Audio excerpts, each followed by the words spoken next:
If you have been playing Mario Kart 8 Deluxe online for the past year, you have definitely seen this build, like a lot.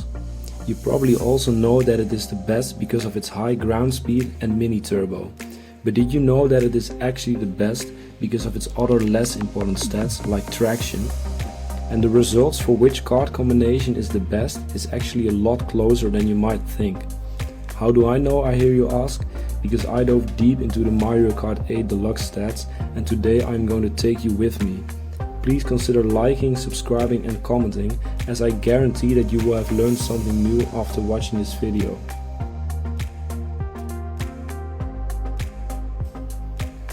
In Mario Kart 8 Deluxe, there are 5 stats that affect how fast you drive while not boosting, mainly ground, anti-gravity, air and water speed.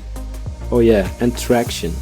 While the main effect of the traction stat is to make you slip less on slippery road, it also makes you slow down less on slippery road. And this effect is quite significant, with gaining 3 traction points being almost equivalent to gaining 1 speed point. But what qualifies as slippery road? Wet road, ice, snow, dirt and sand, which is on a lot of tracks. It is important to note that traction is only good in combination with high speed, because it adds a multiplier to your speed stat for the terrain that you are currently driving on. Therefore, we can identify 7 different terrains in Mario Kart: ground, anti-gravity, air, water, traction ground, traction anti-gravity and traction water. The traction stat is irrelevant in the air. Now comes the fun part. For the 150cc world record on each track, I have timed the amount of time that is spent driving on each of the 7 terrains. Time spent in cannons is excluded, since everyone travels the same speed there, so you are pretty much AFKing. The spreadsheet I am showing shows the fraction of the time spent driving on each terrain compared to the time spent driving the whole track. I know that in online races some tracks get played way more often than others, but for this analysis every track is weighted equally to give us the average fraction of time spent on each of the 7 terrains, which is shown here. You can see that ground speed is by far the most common at about 70%. And this includes both normal ground and traction ground. To determine the average speed of a card combination, we first determine the speed that card combination drives on each of the 7 terrains with 5 coins. By the way, coins increase all your speed stats except air, with 1 coin being equivalent to 2 speed points. We then take the weighted average, and finally we determine what that speed stat would look like in terms of points, which we are all familiar with. We all know that mini turbo is the most important stat in this game, since it determines how long it takes to charge a mini turbo, how long that mini turbo lasts, and how much your speed increases in a mini turbo. Ground speed is an extremely close second. The ground speed plus mini turbo criterion has been used to rank card combinations since the start of this game. But how does mini turbo compare to the average speed stat that we just calculated? Let's take the meta build, Yoshi, Teddy Buggy, Roller, Paper Glider. It can be seen that the characters have the exact same speed stat for ground, anti-gravity, air and water. For characters, saying that ground speed is about as important as mini turbo is pretty much the same as saying that average speed is about as important as mini turbo. For the vehicle, wheels and glider, there is not a clear enough trend to conclude the same. For these parts, we therefore still say that mini turbo is about as important as ground speed.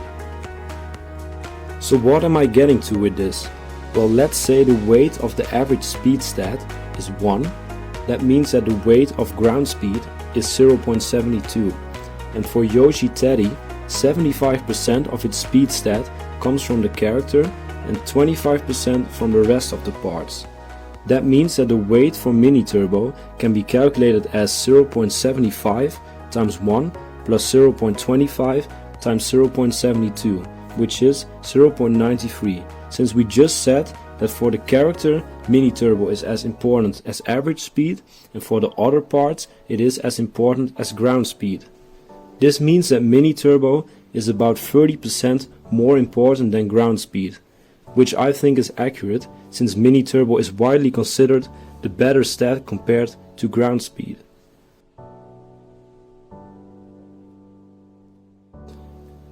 If we would rank builds by taking the weighted average of average speed and mini turbo using 1 and 0.93 as the weights, speed focused builds would rank the highest, which is obviously not accurate. The final stat that we will therefore consider is acceleration, since it is the final stat that directly influences how fast a player is driving during the race, just like speed and mini turbo.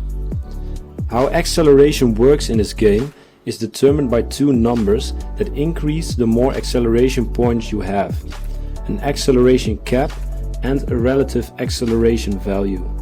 The cap determines the limit of how much speed can be added to your vehicle each frame. The relative value determines what fraction of your top speed will be added to your vehicle each frame. The thing is though, in 150cc, the cap or acceleration limit is never reached, even with 10 coins on the fastest builds in this video. The only stat that therefore matters is the relative acceleration value, and as the name suggests, it is relative. This means that if two builds have different speed stats but the same acceleration, they reach their top speed in the same amount of time. However, this implies that the faster build must have accelerated quicker, since it reaches a higher speed after the same amount of time. Having a higher speed stat therefore increases your effective acceleration. Bet you didn't know that. And this also means that coins increase your effective acceleration. So a lot of the time when you get hit and you have a coin, you should use it to get better acceleration. And this works better on builds with lower acceleration, since it takes a little while before the coin kicks in. And for builds with lower acceleration, your acceleration takes longer anyway, so you get more benefit from the coin. For acceleration, we take the average speed, excluding airspeed, since you cannot accelerate in the air and will fall to the ground below when hit. Then we multiply this average speed stat with the relative acceleration value, after which we scale it back down to the point system we are all familiar with. Shortcat made an awesome video called The Ultimate Guide to Building the Best Combo in Mario Kart 8 Deluxe, in which he says that acceleration is equally important as anti-gravity speed bonus, which is anti-gravity speed minus ground speed. I agree with this concept, and I therefore give acceleration the same weight as anti-gravity speed, which is 0.187.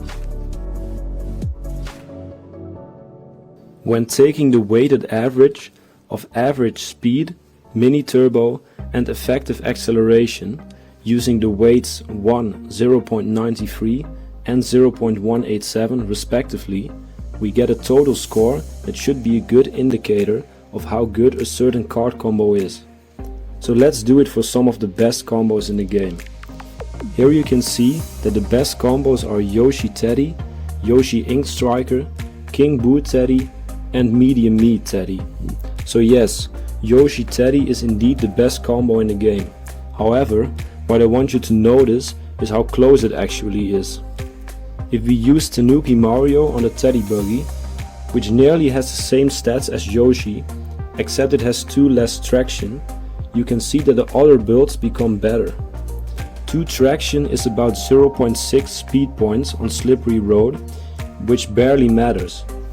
This means that the difference in performance between the top 4 combos is barely noticeable, and they are all S tier. Combos that are a bit worse than the top tiers, but still amazing, are Medium Me Ink Striker, Yoshi Cat Cruiser with button tires and Yoshi Cat Cruiser with sponge tires. These builds are A tier. Medium Me Ink Striker is the best bagging / speed focused build in the game, since acceleration matters even less for bagging and a lot of speed focused tracks have lots of anti-gravity. It also still has the smallest hitbox in all of S and A tier, being a medium character on Ink Striker. I personally like to use Iggy Ink Striker because I'm pretty sure that in speed items your traction stat does not matter and it has more handling, and I also think that it is the best looking build on this entire list.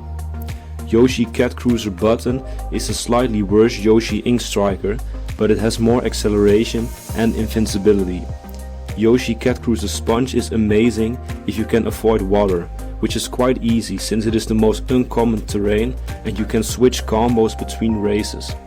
If we factor out water speeds, you can see that it overtakes Medium Me Ink Striker and comes extremely close to Yoshi Cat Cruiser Button.